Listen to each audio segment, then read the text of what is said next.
अस्सलामु अलैकुम warahmatullahi wabarakatuh। आज हम लोग कहते हैं हमारे कारोबार में बरकत नहीं, हमारी लात के अंदर अदब नहीं, सिर्फ इसी वजह से देखिए अल्लाह ताला के पाक और मुक़द्दस नामों की किस कदर तौहीन व बेअदबी की जा रही है। अल्लाह ने करे अगर बारिश आ रही है, तूफ़ान है, ये देखिए नीचे अस्तग़फ़ार माज़अल्लाह, ये देखिए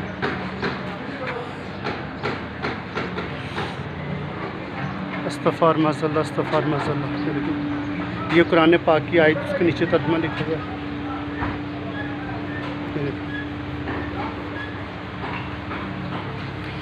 इसी वजह से तो हमारे ऊपर अल्लाह तबारक तआला के अज़ाब आए हुए हैं।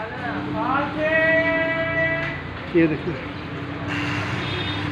तो ये सिर्फ एक वर्कशॉप का हाल इस तरह, यानी कि पाकिस्तान के अंदर जितनी तमाम वर्कशॉपें हैं, तमाम वर्कशॉपों में यही सूरत हाल है। अल्लाह ताला के पाक और मुक़द्दस नामों की तौहीन व बेअदबी की जा रही है।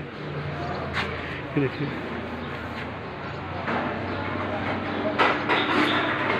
ये रावलपिंडी नेशनल मार्केट है, तो यहाँ पर अल्लाह ताला के पाक और मुक़द्दस नामों की तौहीन व बेअदबी की जा रही है। अल्लाह ताला हम सबको अपने पाक और मुक़द्दस नाम का अदब और एहतराम करने की तौफ़ीक़ अता फ़रमाए। वो तमाम लोग जितनी वर्कशॉपों में काम कर रहे हैं, कोशिश क्या करें उर्दू अखबार कभी में इस्तेमाल करें, इसकी जगह आप सफ़ेद वाइट पेपर वो इस्तेमाल कर ले, और बेशुमार पेपर मिल जाए तो वो इस्तेमाल कर लिया करें, ताकि अल्लाह ताला के पाक और मुक़द्दस नाम की तौहीन व बेअदबी न की जाए। अल्लाह ताला हम सबको अपने पाक और मुक़द्दस नाम का अदब और एहतराम करने की तौफ़ीक़ अता फ़रमाए। जज़ाकल्लाह।